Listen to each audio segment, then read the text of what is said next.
Welcome to the Junk Drawer Mamas with your hosts, Deena and Christina Queen. We are so glad you're here with us as we sort through the drama and the trauma of life's hidden struggles to uncover hope and healing with a side of humor on this roller coaster ride we like to call extreme parenting. Whether you're raising a child or a teen with special needs, dealing with challenging behaviors, tackling addiction, mental health issues, or working through the trauma associated with foster care, it's a lot, and we get it.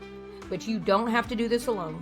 So grab a cozy chair, settle in, and let's take this journey together.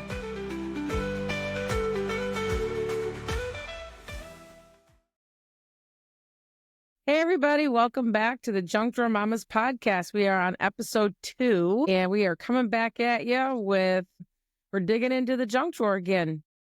So I just wanted to start out by just thanking everybody that have been supporting us and all their love, prayers, and support. It's been such an exciting journey so far. And anyway, we just wanted to let you guys know that this is just us, Deena and Christina. We're just two moms coming from our homes, and this is live, uncut. We're not going to be doing a lot of editing. Hey, nobody got time for any of that. Ain't nobody got time for editing. If we're going to do this, it's going to just be us sitting here like we would on any other call that we do with each other.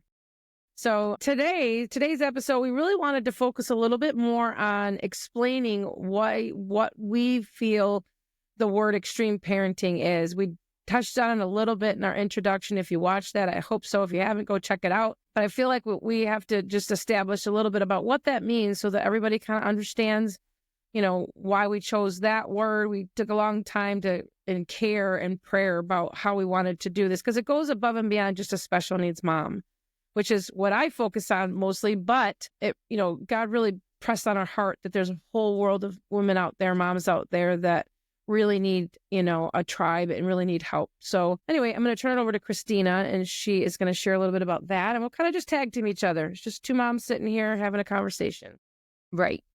So we feel like, what extreme parenting can look like. Obviously, special needs, addiction. Maybe you're dealing with teenagers with addiction, behavior issues. We've got some of those. When it comes to behaviors, I want to step in real quick here. There's behavior issues that are like sensory processing issues where your kid might be dealing with a meltdown, or they're dealing with,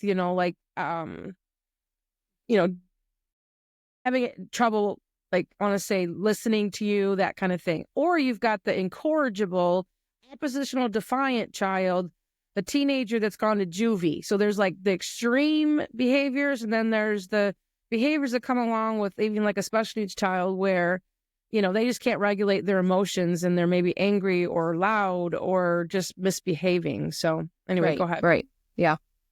You can be a foster parent that is, just dealing with everything that entails. There's a lot of loss and trauma. An adoptive mom, you may not have fostered, you may just be you may have done a straight adoption, whether it's from another country or from here in the United States. A lot comes along with that, a lot of unexpecteds that maybe you didn't even realize that you would be facing, and you feel like you are in extreme circumstances right now. There's a lot of trauma and a lot of loss that is wrapped up in that. Adoption is a beautiful thing, but the other side of that is a lot of loss and some holes that leaves in our kids that, man, we have a hard time trying to fill those in. And we've got to learn how to let God do that. Obviously, that's not what we're supposed to do.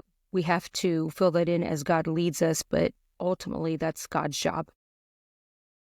Can you share, maybe without giving specifics to any particular kid, like give an example of what it is for a child? Because like when we think of adoption, you might be thinking of adopting a baby or a child from another country. But a lot of times you're adopting a foster care child, or you're adopting a child who has lost their parents, or there's so explain a little bit to the listeners on what types of adoption there is where there might be loss. Well, all adoption is loss. The reason being is because that child is losing the biological family. Even if you still stay involved and keep the kids involved with the biological family, there's still a loss. That parent is not raising them, that they don't have that connection the way that God created it to be. So there's so much loss wrapped up in adoption and foster care.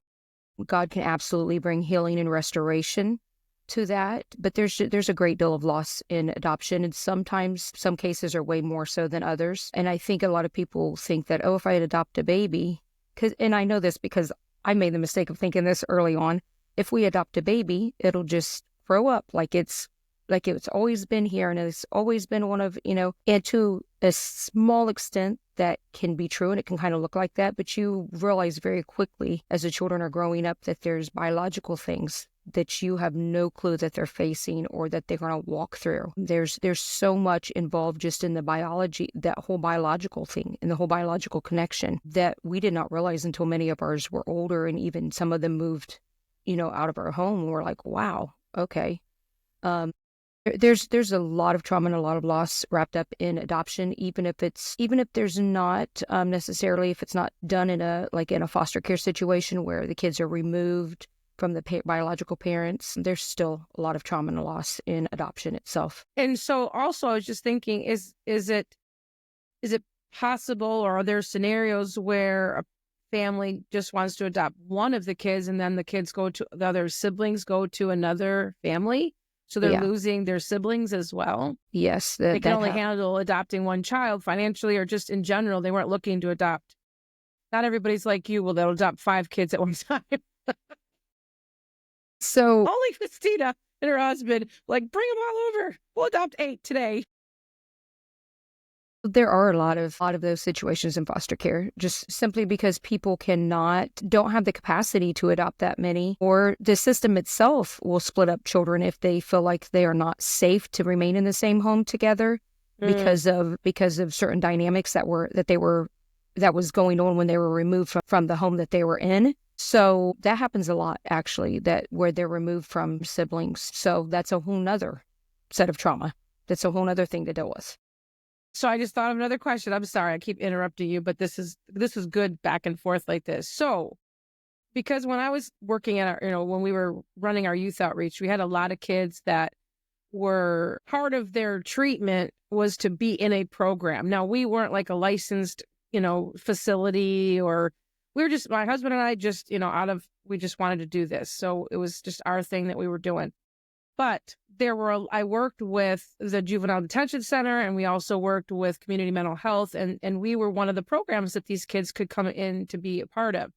But many of these kids were removed from their home because they were unsafe for the other kids. So now you've got a kid who's got extreme behavior issues, and they have no place to live because it's not safe to have them in the home with the other little kids, or just in general, the parents can't handle their behavior. So they've got to be placed somewhere, and so we would take them in, but we would have to establish right off the bat that these are the expectations here, and that you will, you're going to be monitored. And if there is anything where there's unsafe, then you have to leave as well. And I would say 90% of the time, these kids would step up to meet those standards because we provided a place where they felt accepted. I think those kids don't feel accepted. They don't know how to manage that. So you can speak a little bit too about, what do you do when you have a child that does not know how to manage their behavior like that, and you are now, you're either asked to foster them or adopt them. What do you do? I mean, have you experienced that yourself? Well, I mean, we've typically taken younger age. That being said, they grow up. And teenagers are hard. My gosh, teenagers are hard because they're learning who they are. And, oftentimes we butt heads. Maybe they're too much like us. And things that we don't like to see in ourselves, we're seeing in them. And so that's hard to manage. But, especially more so even lately, the Holy Spirit has just really been ministering to me to just be very careful how we react, not to react to them out of what are automatic, like if they're being disrespectful, not to engage, not to come back at them, but to just stop and just separate yourself if you can, which most of the time we can, and just separate ourselves and get alone with him, get alone with God for a little while, and just kind of pray through it and come back when everybody's calm, and not say and do things that we're going to regret or that's going to cause any more wounds or any damage to the kids. But it's a hard place. The teenage years and those years are tough. And the teenage years in general are tough for any parenting, but when you add that kind of an element to it, that's where it falls under the extreme parenting. It does. That's an extreme parenting situation. Yeah. And that can be whether you're fostering, adopting, it might just be a single moms that are expected to do all of this themselves without a father that's really in the child's life, or even if they are, maybe they're parenting the opposite of you. And it's just making your situation so tough to navigate through, whether they're, they're little ones or older ones. It's tough if you feel like you're doing it all by yourself, and you're constantly going back and forth maybe with the father, and there's not an agreement there. That can be just that in itself can be extreme parenting, just trying to navigate through that. We're talking about kids that have all kinds of needs, whether the kid is 2 or 22. It looks different whether, it might be a special needs child that's 22, or it might be your 22-year-old that has an addiction. It might be your 22-year-old that is 22, but he's not really 22. He's more like 12, and you're trying to help just with stuff that they need to learn for life, and it feels extreme. It feels heavy. You feel like you don't know how to help them. Just, situations like that. But in general, if it feels extreme to you, if you feel like you are walking through something extreme and this is just a lot as a mom, then this is where you belong. It's not a competition. It's not like, well, this person has, all these behaviors you're dealing with, and my kid's only this. That's not what it's about. If you feel like you are struggling, or this is tough to face and to go through each day, and you're like, wow, how do I do this?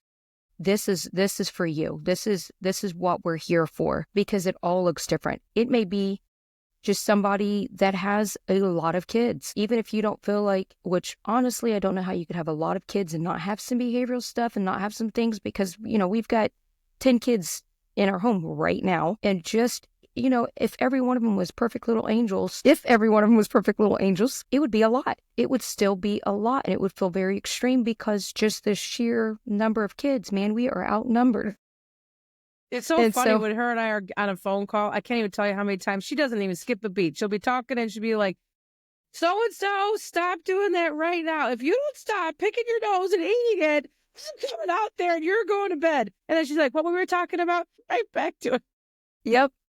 That is a beat, man. Yes. And it might, it's life. It's what we live. It's what we walk through. It's, this is what it looks like. And it does feel extreme at times. But God created us to do this. We are moms. He did not give us more than what any of us can handle. We can absolutely do what we need to do, and walk the way that we should be walking it, and not get caught up in our own emotions all the time. And how do I feel in it? That's where we choose to lean into the Holy Spirit and know that we're not doing this alone. I want to make sure that we, that is really why we're here. Right. Because you might be watching thinking, I am not at that place yet. I don't even know that there is a God. I don't, you might be feeling that way. Like, I don't know how. I feel like I have cried out to God. I have prayed out, and I'm just not there yet. Well, we are here to tell you that it's a journey, and you will get there. We promise you will get there. Yes. And that we have been where you're at. Absolutely. Absolutely. And it looks different for everybody, and it might not be as overwhelming for one as it is the next. God created us all different, and that's okay. Some moms, hey, people will say to me, how do you do it? You have all these kids. And I'm over here like looking at the next mom, like, how does she do it? How is she meal prepping? How is she getting, doing all these sports? My kids don't do sports, because I would lose my mind. Her famous phrase, ain't got no time for cute cupcakes and crafts. Right. Yeah. We don't have time for that. I mean, and all more power to you for the moms that do, but that is not us.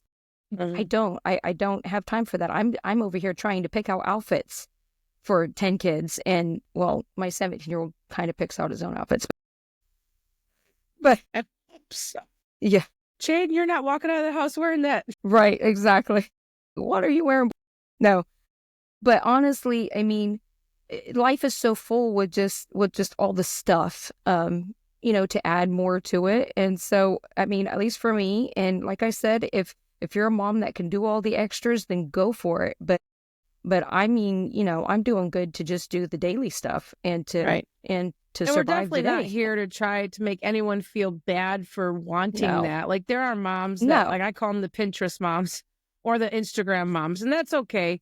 I'm not one of those moms, and I no. sometimes get down on myself because, it doesn't look that way. We were just talking before we started recording this episode. I was talking about there's this mom that I follow on Facebook. I don't even know who she is.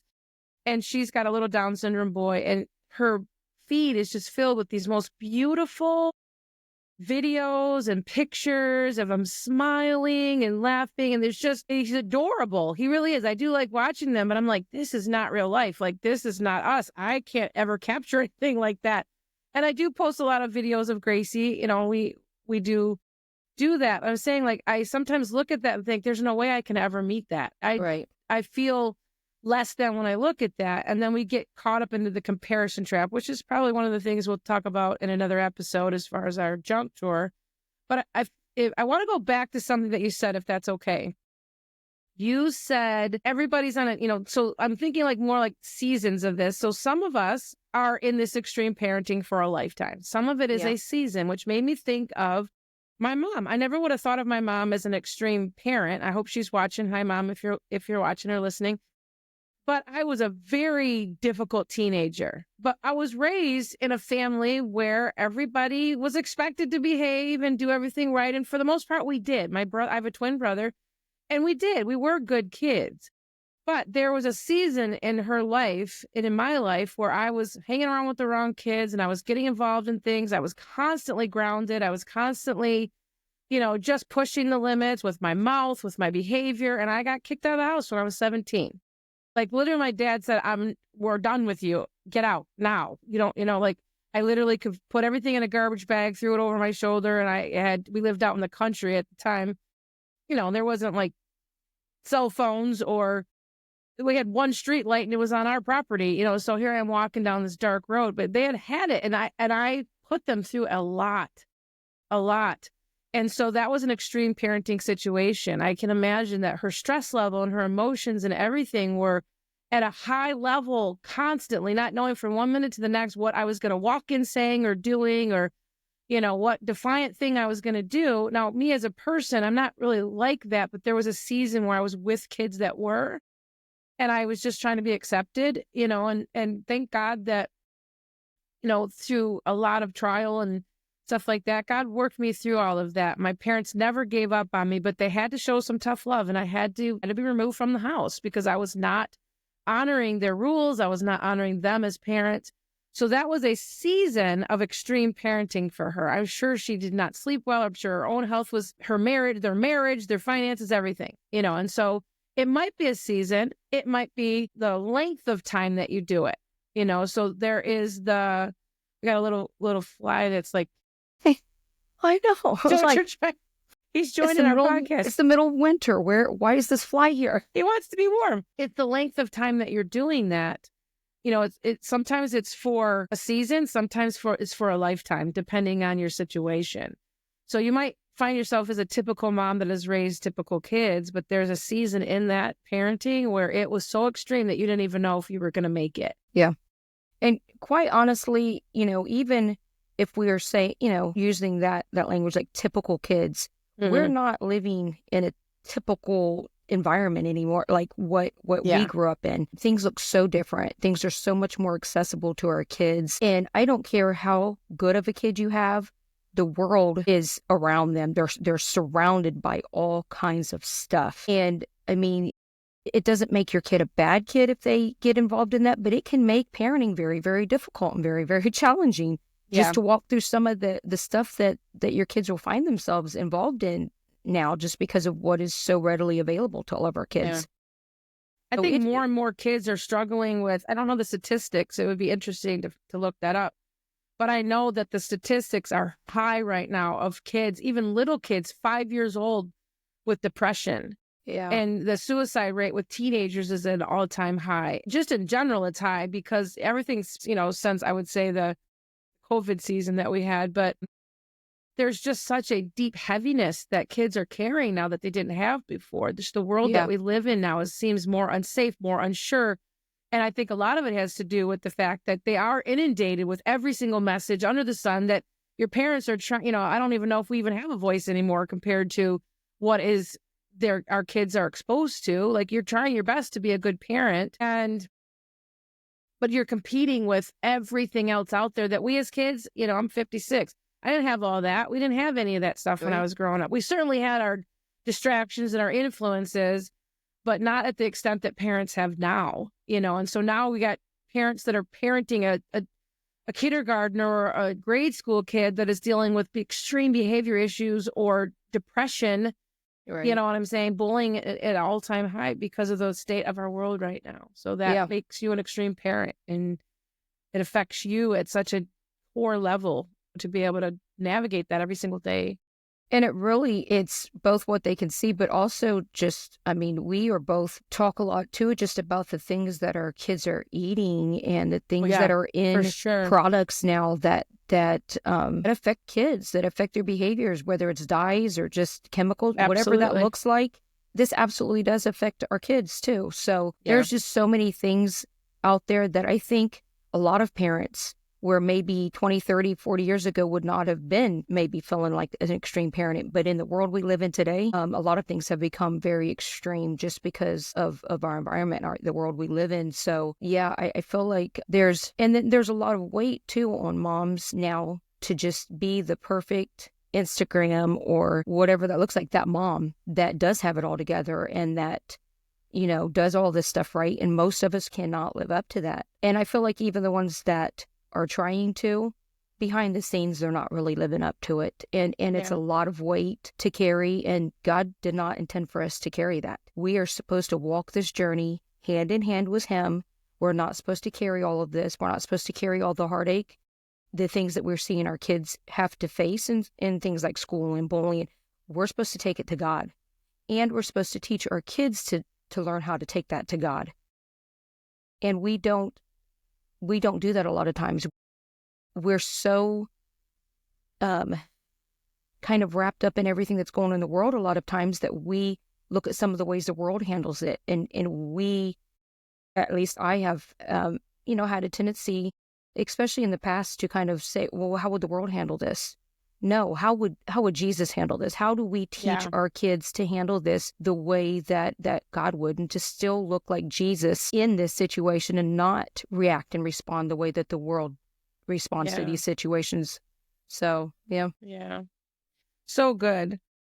So before we run out of time here, I want to try to keep again these episodes, so that you can watch it on the way to work or whatever. We don't want to keep them too long for you guys and respect your time. But there's a couple other categories that we wanted to talk about as far as extreme parenting. Again, this is really just to kind of educate you on what extreme parenting is and why it's not just special needs or just foster care or all of that.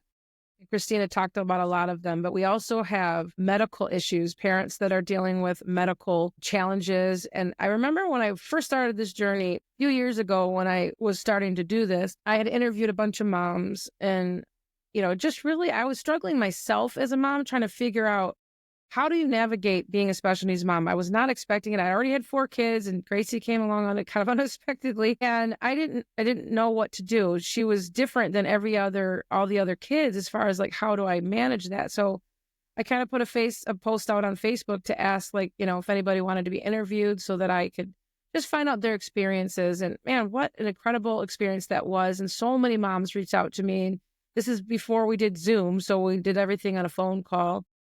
And one of the first moms that I talked to was talking about her daughter had been in the hospital the first year of her life. And the thing that she said, the most impactful thing that she said, is you don't realize the importance of hearing your own name until you don't hear it for an entire year, when a nurse walks in and says, "Hi, Mom," instead of "Hi," whatever her name was. You know what I'm saying? And so they're so used to just hearing, because you got nurses in and out all the time, and they're just saying, "Hi, Mom. Hi, Mom. How's Mama today?" And they don't call her by her first name.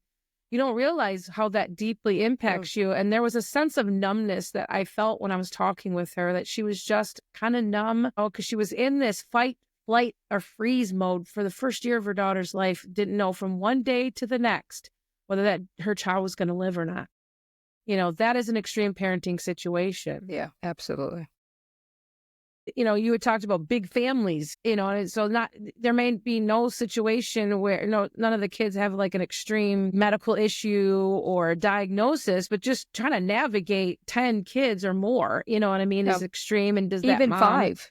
yeah, Even I had 5, so yeah, I know what that's like. Yeah, even 5, and juggling 5 kids Yeah, is a lot. That can yeah. Yeah.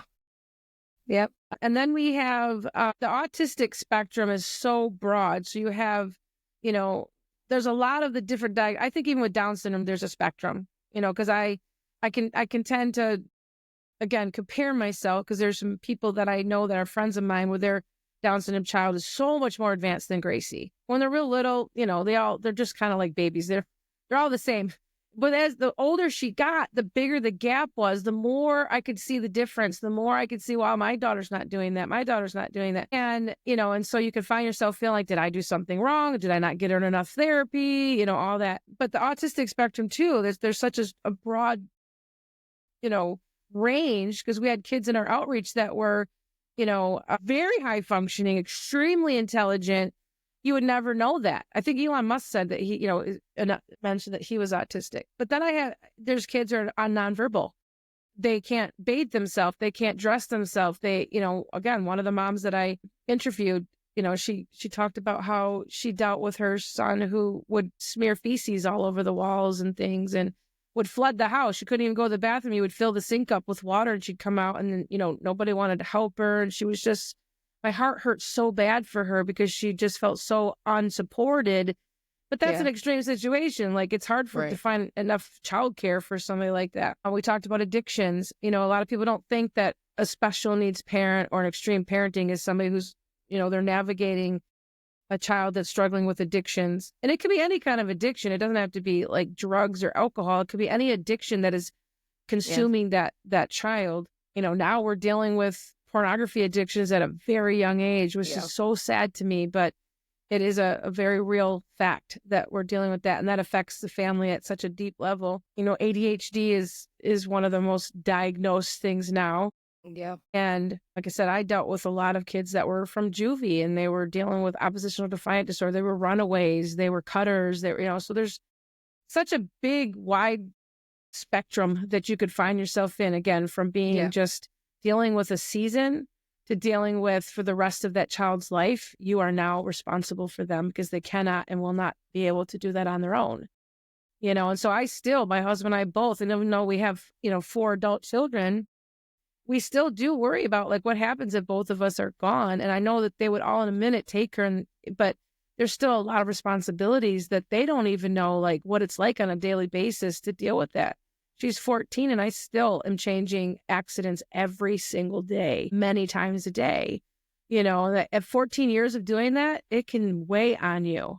Yeah. And so that's really, I could give you so many examples, but you had said something really good, Christina, when we were talking before that about, you said that it's not a competition, but if anywhere along the line you feel like it is extreme for you, then this is your place. Yes, absolutely. This is your tribe.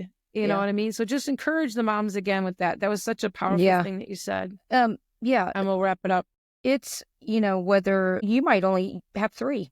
I say only because I've got a lot. But I mean, it truly, you might not have that many, but maybe you've got 3 in diapers. That is extreme. Trust me. We have 4 in diapers right now. 3 little ones in diapers running around is extreme.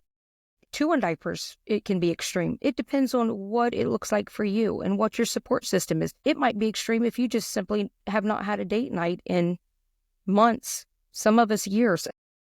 Yes. Extreme parenting is very, very tough on marriages. That's a whole episode all by itself. Yes. But I'm just saying it is there's 87% of marriages end in divorce that have a special needs child. Yeah.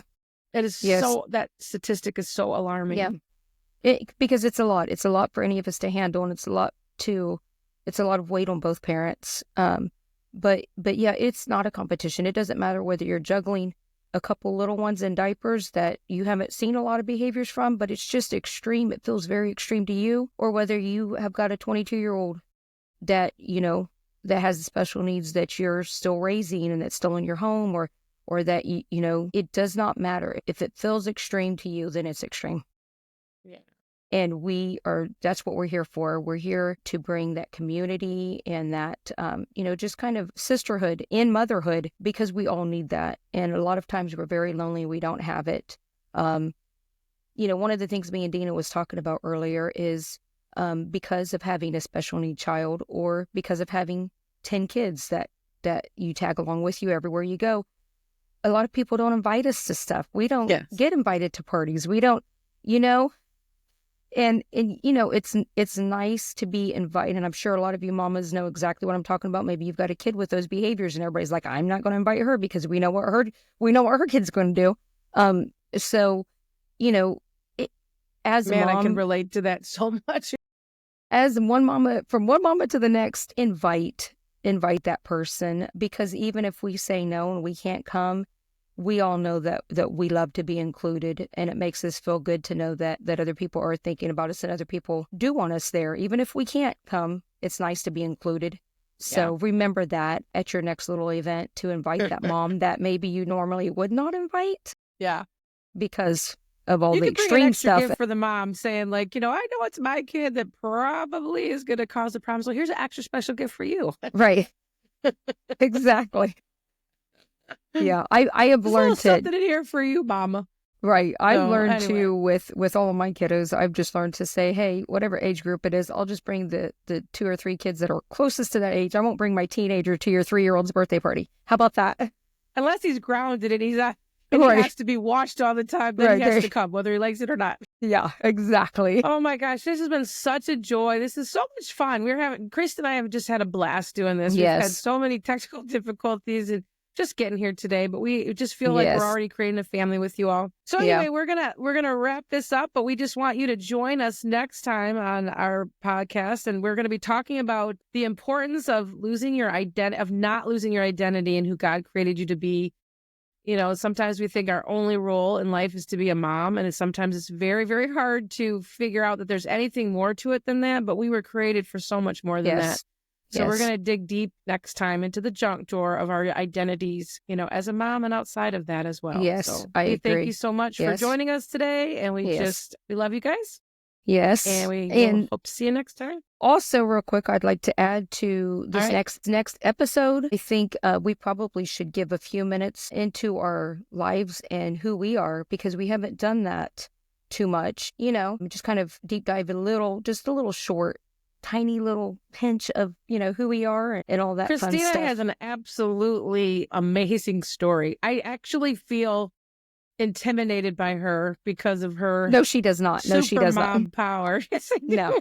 I'm like, I could never do what you do. I'm a teenage. I love teenagers. I love even the difficult ones. I'm not so much with the babies. I have literally told Deena, you can have my teenagers, Deena. You are free to take my teenagers. Oh, I love them, but you can have them. The little ones scare me. Yes. Anyway, we're a good combination. Yes. So anyway, we'll share a little bit more about us, but we want to make this about you guys too. Yes, absolutely.